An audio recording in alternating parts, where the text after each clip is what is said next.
Strongly affirm today's resolution. Resolved, the USFG should significantly increase investment in high-speed rail. First, I'll start off by defining this resolution, and as it is a policy round, providing our plan for this debate, and then I'll move on to their own individual contentions or advantages to this plan. Now, the USFG is the United States federal government. Should is ought to. Significantly is by a great or important amount. Increase is to go up. Investment is the money spent in. And high-speed rail is the type of rail transport that operates significantly faster than traditional rail traffic. Now, as this is a policy debate demonstrated by the word should, we have a plan, which is for the United States federal government, specifically the Department of Transport, to, as soon as possible, though this means, of course, as soon as it is feasible, to spend $100 billion through normal ways and means into improving or establishing a national rail system. Now, the geoscope is evidently United States and worldwide, as it will have far-reaching effects. Now, the harms for the status quo. The reason we need this plan is that there are great environmental problems, traffic congestion, and a huge carbon footprint. From the United States alone, in 2012, they emitted 17.3 tons of carbon dioxide, 10 tons more than the entire European Union. This is clearly a problem that we need to solve. Now, the inherency of this debate is that it is not being solved right now because private companies do not have eminent domain. They cannot take the land that is necessary for this rail system without the authority of the government, and thus we need the national government to take action and do this. Now, specifically for the national rail system, it'll go between Boston, Philadelphia, New York, and Washington, D.C., which are some of the biggest metropolitan areas and cross several states. And now I'll move on to our own contentions, and of course the criterion is utilitarianism. So both sides must connect all of their contentions to utilitarianism, and judges, whichever side connects more to this criterion, must win today's debate. I'll take your first of two. So you're essentially going to create a plan where you're going to create a national railway system between just on the East Coast side, basically? Those are examples of cities that it will be connecting. Oh, so there are going to be a lot more? Yes. Okay. Now to move on to my first contention, which is that it will help the environment by reducing the number of cars on the road. Clearly, by providing a national rail system so people can take the railroads instead of driving their cars, we will be reducing the number of cars that are on the road. In Japan, which currently has a high-speed rail system, there are 151 million passengers annually on its high-speed rail systems. This is 151 million people who are not driving cars around Japan. This is clearly greatly decreasing all of its carbon emissions.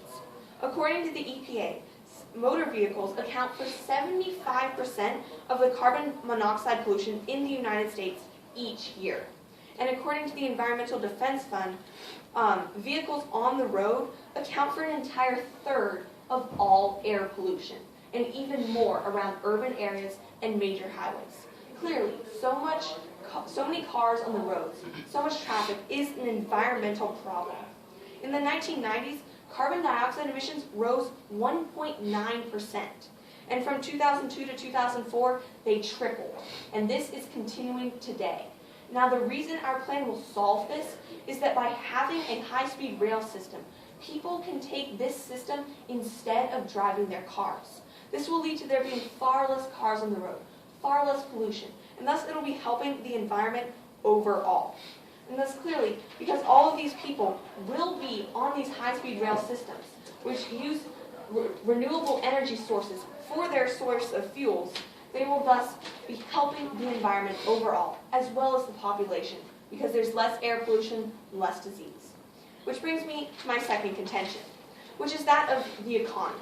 And I'd like to present the concept of Keynesian economics, which basically says that government spending of any sort is beneficial. According to Investopedia, $1 of government spending leads to $3 generated in jobs, goods, services, etc. In short, this money is triple, which is a huge benefit for the United States economy. It's like a water wheel. The more money you put into it, the faster it can spend, and the better it works out in the end, helping us to recover from recessions in the past and continuing today. Now this also links to the idea that deficit spending, which we would be doing by spending all this money, is a good thing. It helps to stimulate the economy because you're putting more money into the economy, leading to increases in jobs, goods, and services. I'll take your last two. So how would you explain the United States prison system in where we've invested more money and lost about $2 for every $1 we invest into it? They bring up that you're spending in the prison system. However, this is spending directly in infrastructure. We are spending in parts of the economy, infrastructure, transportation, which is hugely important. And while this prison systems, I'm not sure if it may have led to losses in money, it has led to lower crime rates. But right now we are discussing infrastructure spending, not prison systems. And now, clearly this will help the economy because 2/3 of adults actually said that if high-speed rail was available, they would use it. Thus, 2/3 of adults are willing to use these high-speed rail systems.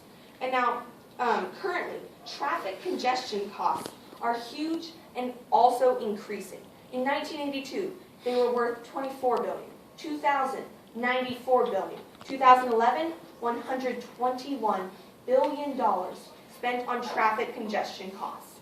This is due to 5.5 billion hours of workers spent each year driving to and from work. This is lowering productivity greatly because they are driving instead of working. And thus, by implementing this high-speed rail system, we have helped the economy. Now move on to my third contention, which is that it saves lives.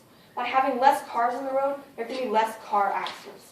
33,561 people die every year directly because of traffic congestion. And thus, because they're stuck in traffic, they can't work, and they are dying. And judges, this is bad. Lives matter, and they have no price tag. And thus, because by implementing this high-speed rail system, we would be saving these lives by decreasing traffic congestion. And thus, because it saves lives, which is hugely important, improves the economy and environment, I strongly urge an affirmative ballot. Thank you. Next speech from Leader of the Opposition. All right. Is everyone ready? Yes. Okay. So just before I start my speech, I'm going to thank everyone here for coming here. And roadmap is just going to be on case and off case. So.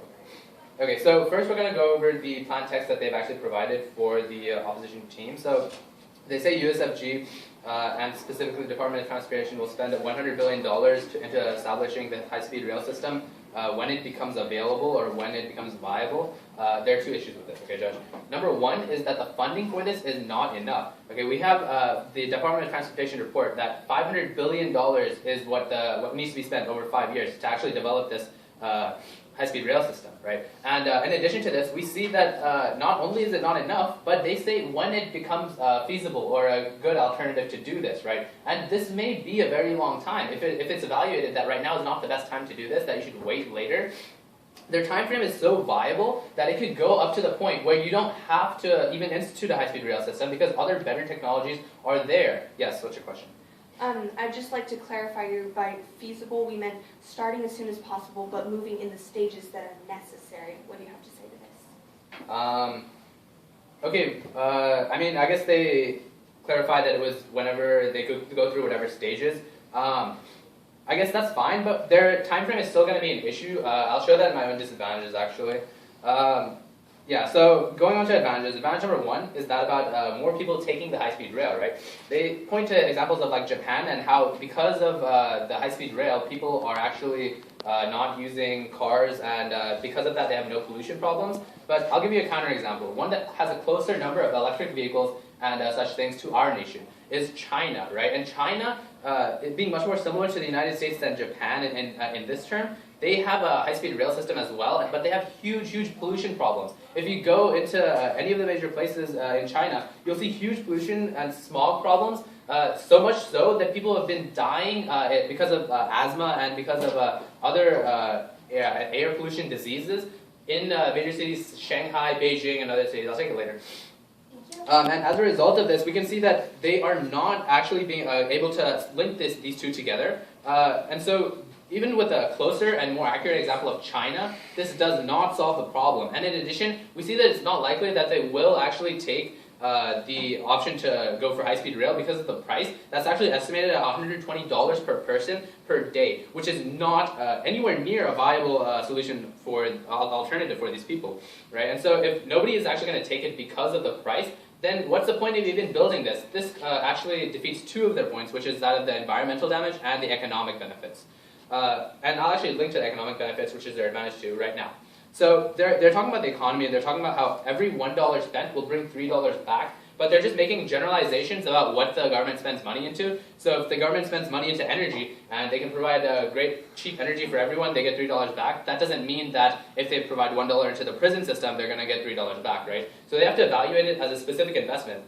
And when doing that, we see that based on a $120 price scale, and the amount of money, $500 billion, that we would have to put in, it would be nearly impossible for us to even accrue the money back to just be at a 0-0 net sum gain, right? And so this is probably going to result in huge losses for the government. And as a result of this, the economy cannot go up because no one is actually getting a positive benefit, as these people are not taking the high-speed rail, and the government is not getting the money that they need back from it. Okay, going on to advantage 3 of traffic congestion, you can counter this with the fact, as I said, no one will be taking high-speed rail because of the cost. And as a result of this, traffic congestion is still going to exist because people will still take the car instead of the high-speed rail. Going on to our own disadvantages. So disadvantage number 1 is eminent domain, and this is actually where I'll bring up the point that to actually build this system, you'll have to go through other people's land, right? They're actually going to start paying people because they want to take their land, so they can either pay them or not. They will actually go to a court that will decide it for them, that says that they deserve to have them paid for. And this is actually a terrible thing to be doing because you're forcibly taking other people's land away from them, taking their sovereignty away, taking their rights away from them, and saying that the government will take these away from you for whatever reason, right? As a result of this, we see that like huge amounts of time will be put into this, and energy will be put into this, and this is actually bad for the economy as well, because when they have an eminent domain case and they take control of the land, they will actually put people to work on it, but those jobs won't actually exist in economic stand, because the people who are hired can't legally work on the land for pay while the government is taking control of it, right? And based on the policies of eminent domain land economically doesn't even exist, right? It provides literally zero to the economy when the government is taking control of it. And since that's a huge amount of land that they're going to need to cover all the distances that they're talking about, this is going to have a net impact of decreasing the economic benefits of all the land that they're going to seize throughout the entire regions that they're going to set this up. Going on to advantage 2, which is actually linked to this, it's estimated to take 5 years to build this kind of system, and in addition to that, you have to consider the eminent domain cases, which are actually the primary part of this disadvantage, which are 8 to 10 years for every eminent domain case, and 80% of those go to the appellate court, which in addition to that takes 3 to 4 years in court, right? So this is an insane amount of time for us to be spending. This will decrease the economy greatly, but in addition to that, we're going to be spending all this time in these courts to try to fight these eminent domain cases. That's just going to, by the time we get through all of these eminent domain cases, like in 100 years, this technology will be redundant and we won't have to do this, right? And so this is from Routers for a source. Going on to disadvantage number 3 is that of the money spent in this. Like I mentioned before, this is estimated to have $5 billion that needs to be spent by the government, and $120 per person, not now, $120 per person to be economically viable. And we see that none of those are actually viable things that are done by the government team that will actually result in a positive benefit overall in America. And so as a result of this, they can't have this as a sustaining solution for the economy, and there's a negative economic impact. Going on to disadvantage number 4 of the environment, we see that things such as this, such as the Keystone Pipeline, are actually going to take over parts of the environment that are actually helpful, forests and other parts of things like that. And Dr. Frigenbaum from Stanford specifically says that this is going to cause great environmental damage over the course of that they're trying to cover, and as a result of this, there's going to be huge uproar in the environmental protection community. Disadvantage number 5 is that of opportunity cost. You can reference things such as like the Hyperloop, which are actually better, and in the time frame that they're trying to do this, those technologies will far beat out the technology that they're trying to implement, which means that they're going to go for a worse opportunity when they could have a better one. And judge, for all those reasons, please vote off. Thank you. I will submit a speech from a member of the government. Great.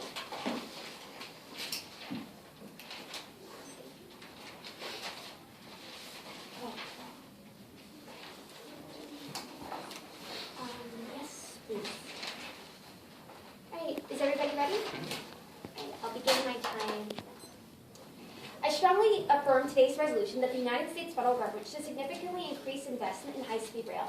I'll begin by going over a quick framework issue, go over our own case, and then refute my opponent's disadvantages to our case. So, my partner and I, which suggested the $100 billion funding through normal ways and means, we just like to press again that this funding is adequate. And to justify this, we'll go over again the principle of Keynesian economics. My opponents believe that because the United States puts money into the prison system they don't get back, this entire theory has been proved false. But I'd like to put the idea that, again, spending in the prison system and investing in infrastructure are two totally separate sectors. Because investing in the prison system is, money is devoted to things like taking care of inmates, prosecuting, all of those things, which don't directly go into projects such as for infrastructure, which creates jobs, which creates jobs, pays workers, and imports materials and things like that. So it's a completely different way of spending. Plus, also, I'd like to point out our prison systems have greatly reduced crime. We've seen in the past 3 decades, crime rates have plummeted. So we see the good is coming out of this one way or another. And although we don't have statistics for this, we can see that because of this, crimes have fallen, and as such, economic damage to victims has been reduced. I'd like to move on to our own case now, the first point being on the environmental advantage of having a high-speed rail. They substituted our statistics on Japan. For those on China, I would like to point out that this is a developed country, as Japan is, and U.S. as well, versus a developing country. And the majority of China's pollution comes from its factories. The U.S. isn't a huge factory-based world as China is. In addition, China's population is around 1 billion right now, 3 times that of it. Furthermore, the United States carbon emissions per person, on average, is still 7 tons higher than that of China. So we see that pollution is everywhere, and so there's a 7 tons lower, despite the fact they have all these factories, thanks to the high-speed rail. They also mentioned no one will take this, but they provided no statistics. We have the APTA on our side saying that 2/3 of adults said that they would take the high-speed rail if it existed. So we have our side with evidence, and their side with no evidence. And so as a result, our side clearly wins, resulting in a point for the affirmation. They also attacked the idea of Keynesian economics again. But again, Keynesian economics has been proven to work time and again. For every dollar of money that the United States government puts into the economy, we see $3 in returns. Again, from workers having jobs created, taking that pay home to their families, and with that pay, purchasing things at stores, that stores are able to hire more workers. And we see the money like a water wheel, generating more and more force until the entire economy benefits. Again, they mentioned congestion, how none of our points stood because no one would take the high-speed rail. But again, we have statistics showing that people will take the high-speed rail. And because of this, all of our points stand unrefuted. We see a clear environmental benefit because less people are dying thanks to pollution. We see that our economy is benefiting. We also see that, again, we're saving lives. Furthermore, I'd like to bring up the idea of the social contract. Because this benefits the people of the United States so much, and 3 million people died for these constitutional values, we owe it to them. And on a utilitarian criterion, like the one my partner has provided, we see the greatest good for the greatest amount of people, to honor the memory of those people, and to provide for American people today, when having their lives saved thanks to this high-speed rail, it's clear a vote for the affirmation is needed. I'll go over my opponent's disadvantages to our plan. The first being eminent domain, and how it's so terrible that the government can take people's land. But again, under the Constitution, it's provided for. 3 million people died for these constitutional values. We also see that they also receive a fair hearing. This is a court of U.S. law, unbiased and ready to hear what they have to say. Even though this will take a long time, I'd like to weigh the impacts of what is. Waiting a couple years versus having your life saved. Again, we see that people are dying of heart disease, lung disease, cancer, and all of this is due to air pollution. We also see that people who are dying in car accidents, we see people who are losing work time thanks to congestion. And all this would be refunded thanks to our plan. However, all they have to say is, well, this will take a long time. Again, time is what people will have when they have their lives.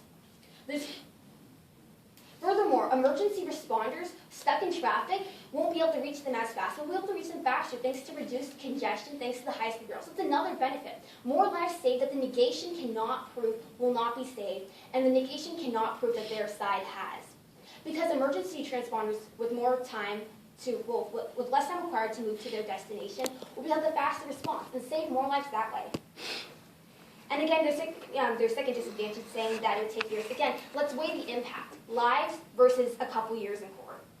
There's a huge puzzle, so you have more money to spend in court thanks to the money generated by this. Again, money spent, back to Keynesian economics. Keynesian economics is a highly respected economic theory that has been proven time and again to work. $1 of governmental spending in, $3 of economy benefiting out. And again, I'd like to point out a contradiction in this disadvantage. When they were attacking our funding, they mentioned it would be $5 billion over 5 years. However, when they mentioned this disadvantage, they wanted to take $500 billion. There's a clear discrepancy. And since they don't know their own case, how can we expect them to negate this resolution properly? I guess. Is this a point of clarification? Yeah, it's a point of clarification. What my partner said from the first time, he said it was 500 billion from Reuters, and he just misspoke. It was a clear, just verbal discrepancy. It wasn't meant to change or present a moving target. All right, thank you for that. I'll move on to their fourth disadvantage of the environment. And they claim it would cause great environmental damage, but again, air pollution and global warming, according to Time magazine, global warming, which is due to increased carbon emissions, causes temperatures to raise 1 degree Celsius every year. This causes species to go extinct and breaks the cycle of life. We see ecosystems unraveling. We see predator and prey, the balance being disrupted, and we see a reduction in biodiversity. And of course, plants and animals depend on each other. We're all interconnected, as you've learned in science. Therefore, our environmental detriment caused by the lack of high-speed rail is much greater than it would be with. And they also mentioned the Hyperloop. Again, the technology for the Hyperloop is futuristic, frankly, and a high-speed rail will be able to put into place much quickly then. And as this is not an actual counterplan, I won't spend any more time refuting this. And for all these above reasons, because the affirmative can save lives and connect more strongly to the resolution, has a greater impact, I strongly urge an affirmative ballot on today's debate that the United States federal government should significantly increase investment in high-speed rail. Thank you. We'll have a 7-minute speech from a member of the opposition.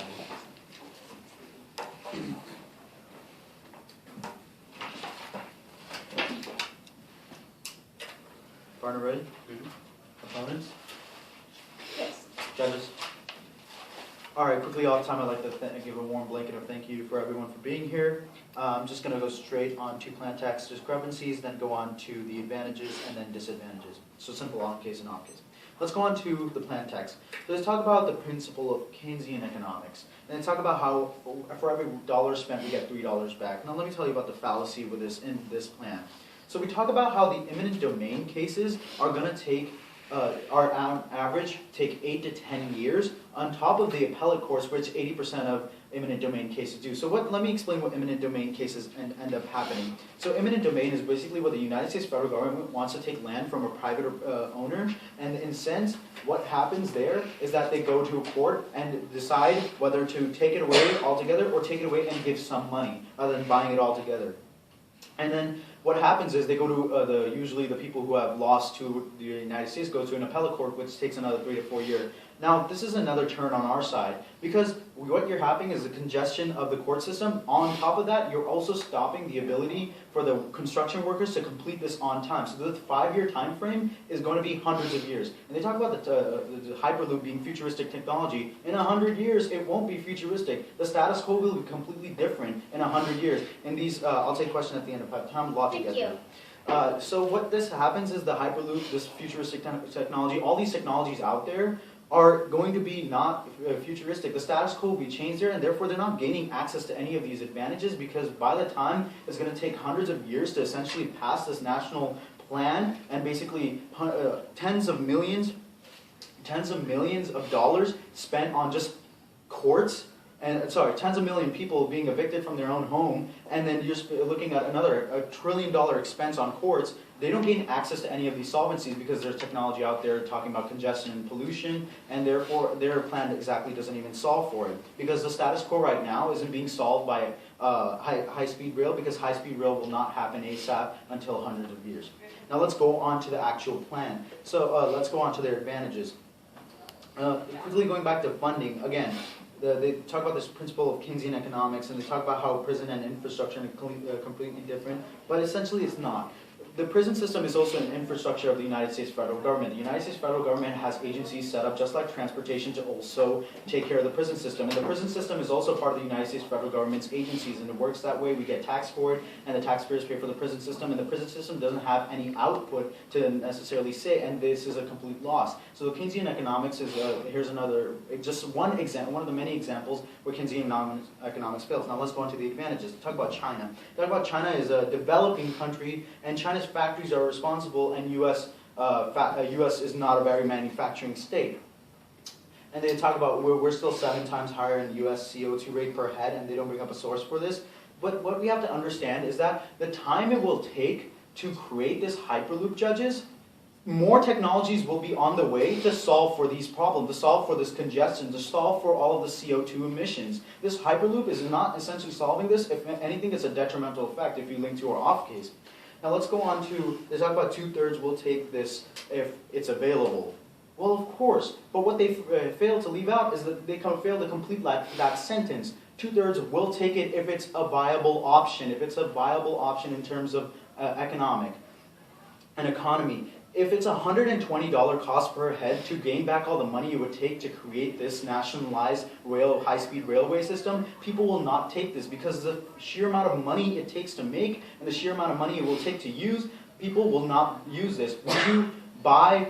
Would you use this? No. If you can get a cheaper plane ticket from the Bay Area to Los Angeles for $50, why would you take the high-speed rail, which would take about exactly the same? This is completely wrong, and people would not take this. This is general knowledge. And Judge, you must ask yourself about the social contract. They talk about the social contract, and it's an insult to these 3 million people who died with lung disease, car accidents, and heart disease.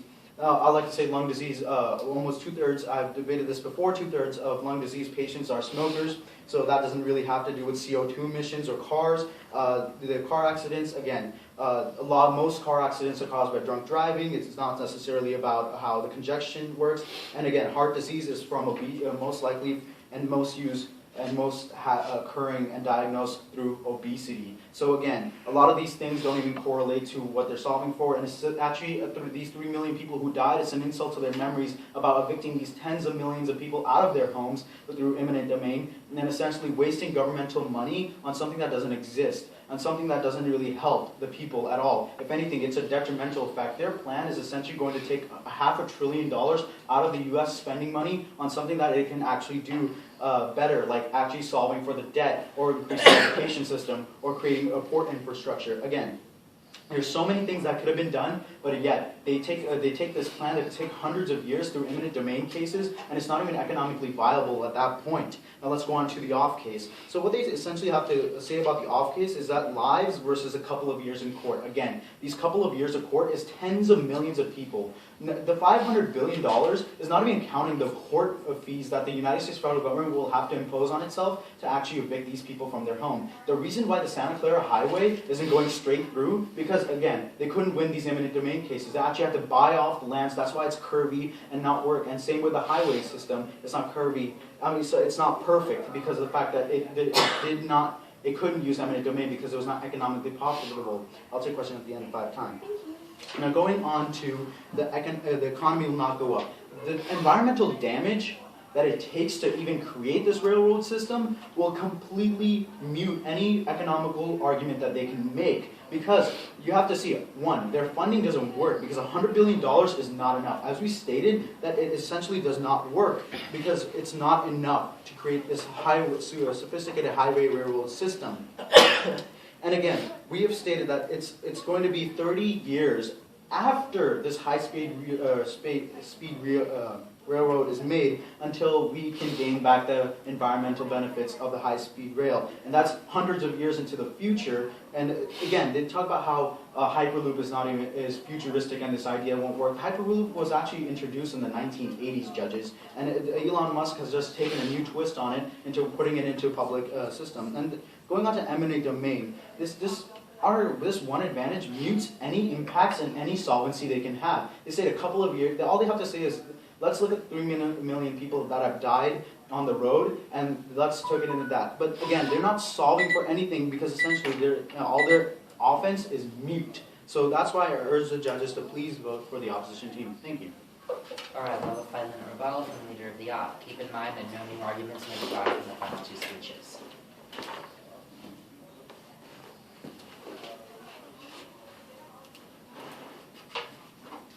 Okay. Is everyone ready? Okay. So just before I start, just a quick thank you everyone for coming here. I'm going to straight into voting issues. Alright, so voter number 1 is going to be that of the plan text discrepancy, right? So first, when you're judging this plan, you have to see, is it even a possible plan? Is it even a viable thing for the government to come up here and say? And the fact is that it's not, both in terms of time and in terms of money, right? In time, we see that the fact that there are so many eminent domain cases, plus the building time that it's going to take, is going to be virtually redundant by the time it's even imposed. And so, because of the new technologies that are going to be there at that time, and because of the time that we're going to waste in the government on this, it's not a viable solution, and there are far better solutions that could come up later. In addition to this, we see that the money that is spent is not sufficient. We already have specific estimates from the Department of Transportation itself that say that it's going to cost $500 billion, and they've only given us $100 billion, right? So they're off by $400 billion, and they've not solved this problem in their speeches.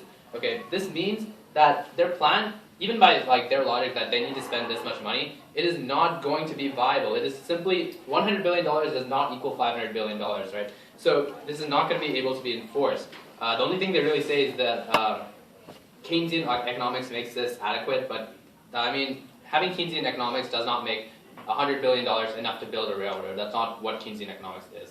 Okay, so going on to voter number 2, that's the counter-state advantages. So advantage number 1 was essentially that of the environment. And we show examples of how there's going to be more environmental damage because of their plan than that they will likely fix, right? And we come up with things such as China, where they have not significantly solved their air pollution and some environmental problems that they're referencing, even though they have high-speed rail, right? And also, you point to our advantages and see that we've said they're going to cut down great amounts of area, forests, and other type of environmental areas, and will destroy the environment, destroy the species and the habitats there that is causing great environmental damage to our country. And the environment around us. Going on to advantage, and on the net benefit scale, we actually show that that's higher because of all the land that you have to seize and the lack of benefit that you get from their plan. Advantage 2 is that of Keynesian economics, and they say that this is always going to work, but we show that it does not always work. It has to be an investment that is actually viable. Like if you build a giant statue for George Washington that's 100 stories tall, it's not going to give you $2 for every dollar, right? So my partner even references the prison system, and that it's not going to always give you money back. And we see that in this specifically, I showed the reference of $120 per person. Nobody will be willing to pay that amount. Okay, it is crazy for someone to pay $120 when they can spend $20 and go the same distance at the same or at a similar amount of time. Okay, so this is completely a moot point. They don't even need to consider high-speed rail as a consumer. And for that point, Keynesian economics falls. And you can actually cross-apply that to advantage number 3, where they were actually talking about fewer people dying in traffic congestion. If no one's going to use the system, clearly they can't claim traffic congestion. In addition to that, my partner actually stated that